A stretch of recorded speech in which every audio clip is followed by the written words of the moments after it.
The suspect in the execution-style killing of UnitedHealthcare CEO Brian Thompson, there he is, will be arraigned in New York City tomorrow. 26-year-old Luigi Mangione is facing first-degree murder and terrorism charges, state and federal charges. But the far left still supports him. Saturday Night Live made jokes about Mangione last night. Just listen to how the crowd reacted. Luigi Mangione dropped... Yeah, definitely woo. You're wooing for justice, right? Luigi Mangione dropped his extradition fight and was flown from Pennsylvania to New York to face multiple charges. In related news, Bumble exploded. Luigi Mangione has been placed in the same federal prison as Sean Combs. Said Combs, Christmas came early. All righty, in a shocking new poll, none of this is worth laughing at. 41% of 18 to 29-year-olds find the killing of Thompson to be acceptable. You know, Molly, as we've been discussing, and I have a column at amac.us discussing this, the bizarre turn here with people supporting Luigi or loving him. It reminded me at first of the Boston bomber being on the cover of Rolling Stone. Yeah. What's your sense of when there might have been a turning point? Yeah, and that perhaps was the turning point, was when Dzhokhar Tsarnaev was on the cover of Rolling Stone, which is only a few months after the Boston Marathon bombing, which had been in April, and the Rolling Stone cover was the very beginning of August.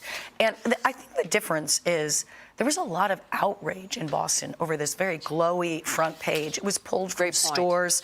The mayor in Boston said that this reaffirms a terrible message that destruction gains fame for killers and their causes. So I don't feel like it had the same... I don't know if that's happening here in New York and with young people broadly across the country, because this feels like a very national story because of the big manhunt.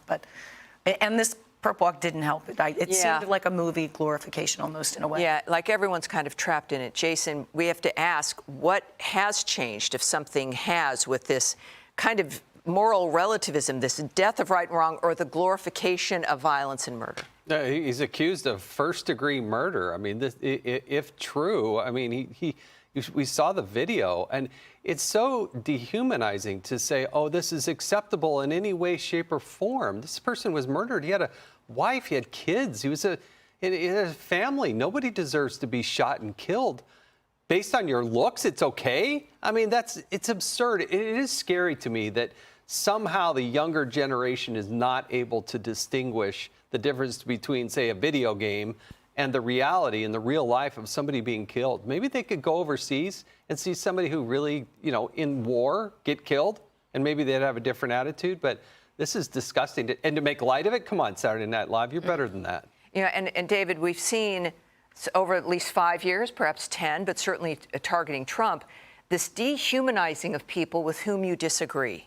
That we've moved to such a point where if you have sole possession of the truth, as the left believes, then people who disagree with you must be evil, and murder becomes one of the tools in the box. It becomes acceptable, as they would like to promote it. One, I do disagree with the poll, because look, if you go around this country, I don't think most young people are there. Sadly, it carries a bigger megaphone.